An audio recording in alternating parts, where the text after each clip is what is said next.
Hey, welcome to Classic Performance, and we have got an incredibly special car for you today.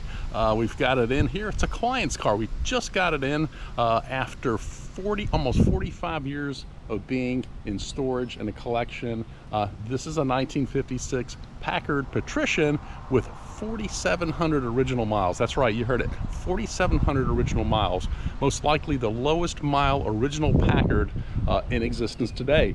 So we got it running.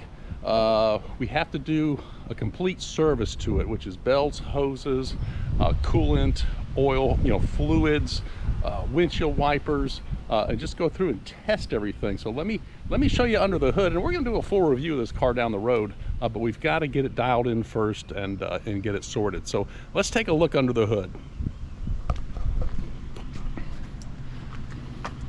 So our work for today is under the hood. We've got a little fuel leak right here, you can see coming out of the glass bowl. We did have to put a fuel pump on it to get it going, and a new battery from Napa, and that was about it. The carb, as you can see, is still pretty crusty. We're going to clean that up, but it does run on that carb, and even still has the original tags here that this is the Studebaker Permanent. This is because Studebaker and Packard were now combining efforts with the Permacool system right here, Champ Permanent Antifreeze. So anyway, we've got a lot of work to do under the hood. You can just see how kind of dirty and grungy everything is, and we're going to try to clean this up, see if we can bring back some of this original in wheel well and firewall paint, clean up these valve covers, and just do a general cleanup. So this is kind of a before picture of what everything looks like, and we're going to get busy under the hood here and kind of clean things up. So before we do any real work of service under the hood, we want everything to be clean. You don't bump your elbow into something, you get a grease spot or a dirt spot on it. So we're going to get the cleaning and see how it goes from there, and then we'll address the fluids and everything else and hoses and things like that. So just for starters, I'm going to start with this engine degreaser made by the Gunk Corporation. I've always had good luck with that. I've used it, really ever since I was a kid to degrease things. So get the engine slightly warm, and we're just going to, slightly hose this down on the firewall and just, places where we want to get just a film of grease off of it, even that fan blade and other things like that. And I think it'll do a good job for starters. Just to knock off the gunk, so to speak. So get everything hosed down good, even the generator. And while this engine is warm, we'll hose it down after it sits for a little while. And what that's going to do too, with it being warm, as we work on other things, it'll evaporate off any moisture that'll be left, so it'll make it easy to start and won't have any problems. We'll try to keep the distributor dry in the back though. And for the sake of safety, disconnected the ground wire, the negative terminal on the battery, since we are getting some things damp, electrical components, so forth. We don't have any other trouble. So I got a sponge here with a little bit of additional degreaser, and we'll just, kind of work on this valve cover a little bit and see what we can do to shine it up, get the grease out of the crevices, and make it look a little bit more presentable. What we're trying to do is, preserve the originality of it. We don't want to take these off and paint them, but I think we can work to get them nice and clean. We're making some good progress over here on the passenger side too, and you can see just it's hard. It looks better on the camera, but if I just get in here and do a little scrubbing, just like this right here, you can see how nice that really shines up. There's not much of the original paint left, but we're going to preserve whatever's there. So this is not restoration, this is preservation. And you can see our firewall is cleaning up very nicely. And this car's original. When you see the original glue like this it wasn't put on like a restored car where you wouldn't get glue all over the place like this. They just brushed it on and then set this trim, the seal on here from the factory. But you can see that we are getting down to the original firewall color and paint here on this car. And as we make our way to the front, trying to do a little work on this hood latch here, you can see how kind of grungy it is. So let's work on that, and be back to that in 1 second. All right, I think I've done all that I can do for now, kind of the first phase of the restoration, the kind of the cleaning, the preservation under the hood. So let's take a look and do a reveal before we get busy on other work. So everything cleaned up nicely. Go right to the latch here. That cleaned up beautifully. We just look at the paint here in the inner fender well, and of course on the back on the firewall. Now, one thing that you'll notice, the paint on the firewall is in exceptional condition, really as good as the paint on the exterior, because these bodies were all painted as one, and I believe the front ends were put on afterwards. So there wasn't a lot of attention to paint and detail. If you look at on this inner fender well, it's got just some very faint paint on it right here. But if you come up to the top of the fender, now the fender right here, that is actually body finish quality. So this fender was painted as a unit and then set onto the frame, or the inner fender well here most likely. So this didn't go through the paint shop as the fenders did with the body and of course the firewall. But everything cleaned up nicely. We'll take a look way back in here and you can see the detail on the firewall, how clean that is. Even the colors of the wires and so forth. So super clean. Valve covers, that's the best they're going to get right here. And as you can see, we got down to the beautiful copper finish of the cast iron intake manifold, water pump, bracket for the generator itself, and the Delco Remy tag on it, and the breather. And of course these are all original screenings here, so they're intact. Same with that, and we really kind of cleaned up our tag a little bit right here, and made sure we didn't get that wet, but we did clean it up a little bit as best we could, with a little bit of WD-40. So that's the under hood. And you look at just the quality here. The original tag still on that, all the wiring.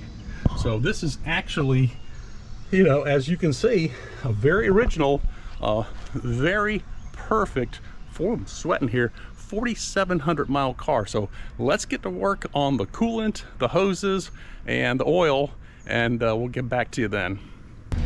So as the car warmed back up, you can see all the gook that came out from the cleaning of the engine bay. So we'll go ahead and hose this down, clean all this up, so we'll have a clean working surface, and get started again.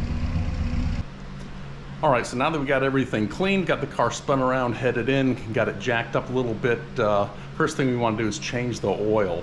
The last oil change on this car was only 900 miles ago, but that was in 1978. So it's been 900 miles, but 45 years, and we don't know what kind of oil's in there, and it is by far expired. So we're going to change oil, and let me show you a little bit of proof of that. So if you look at the door jamb sticker right here, 5/12 of 78, had 3,847 miles on it. All the service is done, differential and everything else, air filter is okay. So 3,847 miles, and today we have 4,759 miles. So the car has only been driven 900 miles. So it's been in storage for 45 years, and we have documentation to prove that. So what we want to do is change the belts, the hoses, the coolant, and the oil to kind of give us a good baseline. So let's get started with that. This is a very large 7/8 oil pan plug. So we're going to just take this guy out and probably let her go right into the pan, and we'll catch it later. Move this up a little bit, and there she goes. Pretty dark for only having 900 miles on it. So we're going to drain this out and go back with something that has a good zinc content to it, and probably a 2040 weight. And under this cover right here is our cartridge style oil filter. I've already pulled it up. Takes a little bit of trick to get it out, but we'll drop a new one of these in. Cartridge style oil filter. It's a remote filter on top of the motor. So our filter is in. Put our lid back on here. It's got a spring to keep it depressed, and we just put our nut in the top like this, and snug her back up.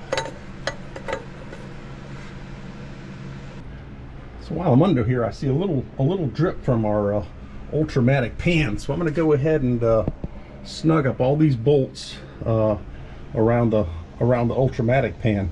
And I'll show you something else too. This car has a torsion ride suspension, so these are your torsion bars going towards the rear, and this big motor right here is what turns via this arm right here. It goes back and forth, and it rotates the torsion bar to level the suspension. It's a suspension leveling system. So you got a torsion bar on this side, torsion bar on the other side. This rod goes all the way back and forth to crank both of these rear torsion bars with this big electric motor. So that's how the torsion ride suspension works on this car. So let's snug up the Ultramatic pan, fill it full back of oil, and go on to our next steps. So I've snugged up every bolt on the Ultramatic pan, and there's quite a few of them. So went all the way around the whole pan, got all these bolts tight. They were all a little bit loose actually, so hopefully that'll cure our problem with that little bit of Ultramatic fluid leaking out. You know, in these old cars, you've got to snug up about everything under here after you know, 50, 60 years. So I don't know exactly how much oil came out of there, so what I've done is I've got this graduated bucket, and you can come right down here and look, and that's probably about 5 quarts of oil. So I'll put about 4.5 in and then check it and see where the level is. Now the oil I'm going with here is the Mobil Delvac 1300 Super. It's actually a diesel oil, 1540, but it's great in these older engines because it has the ZDDP zinc in it, which you need for the flat tappet, camshaft, and lifters. So that's important that you have an oil with zinc in it. And of course we fill it right here, right in the vent stack. Now we're also going to drain our coolant. We got a nice little spigot right here, right in the front, very easy to get to. We don't know how long this coolant's been in here, and we'll get it out and take a look at it and check it. It looks pretty clear to me. It might be almost water. So if anything, with coolant, the corrosion properties decrease over time. So we know this has probably no corrosion properties left in it. So we're taking our upper radiator hose off, and what it has inside of it is a spring. Now you look inside of here, you can see the rust, and this is what's left of the spring right here. It's all rusted, so obviously our anti-corrosion properties have disappeared. What I got is a new correct elbowed hose, so I'll match it up to this and then cut the end to fit. I don't know if you can see it or not, but I'll bring this belt out in the sun. You bend these belts around backwards and look for cracks. And here's a good one right here to give you a good example of you know, this is how close these things are to failing. It's just being held by the nylon straps. But you know, if you buy a used car, no matter how many miles are on it, you've got to change all the soft, wearable, and rubber parts on it, because that's a prime example. Belt only has less than 5,000 miles on it, but the time plays a part. And the belts I'm using are the Premium XL from Napa, which is actually a Gates belt. And I do like that it has the cogs on the bottom, even though the V-belts drive from the side of the V, of course. These are great belts, and they're made in the USA. And you can see some of the corrosion on the radiator cap right here. We'll probably get a new one of those. I did test the old coolant, and it's really just pretty much water with maybe 10% antifreeze. And what I like to do here is I still like to mix my own. So we go with the extended life, and of course always use distilled water. So I just mix it 50-50, and then we're going to pour it in.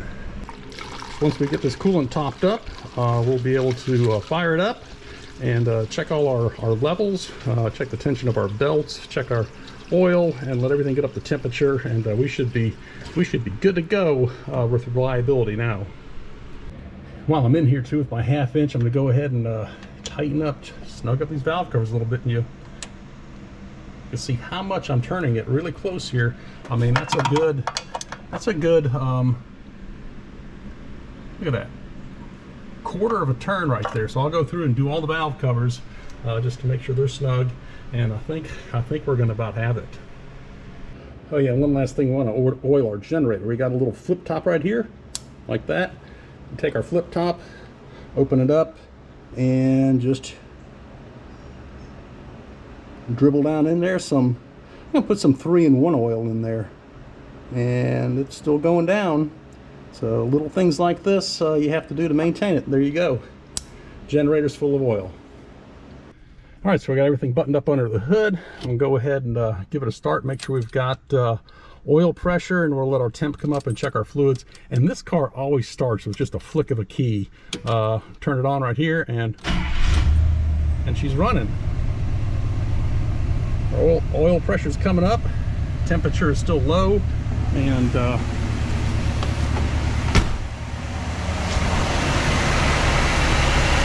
are doing great, fans spinning around, super smooth car. So anyway, we've done our belts, we've done our hoses, our coolant, our oil, tighten up all the exterior fasteners that we could, and that's kind of what you do to get one of these cars back on the road. So I think it's a success. We can take it out with reliability right now and with confidence. I was a little nervous even just driving around the neighborhood before we went through all these systems under the hood, because you don't know what kind of oil's in there. You can throw a fan belt, which of course drives your water pump, and it could overheat and you could damage a low mile original car, and you don't want to do that. So anyway, we are going to do a full walk-around review of this car, a driving video, and all kinds of things coming up. We're going to show you this car, which is probably one of the lowest mile Packards known to exist right now. So anyway, we just wanted to make sure it's good to go, reliable, and we don't damage the car. This is a preservation exercise right here. So take care, have a great day, give this video a thumbs up if you like it, tune in and subscribe because we're going to be doing a lot more with this 4,700 mile original 1956 Packard Patrician with the Ultramatic. Take care and have a great day.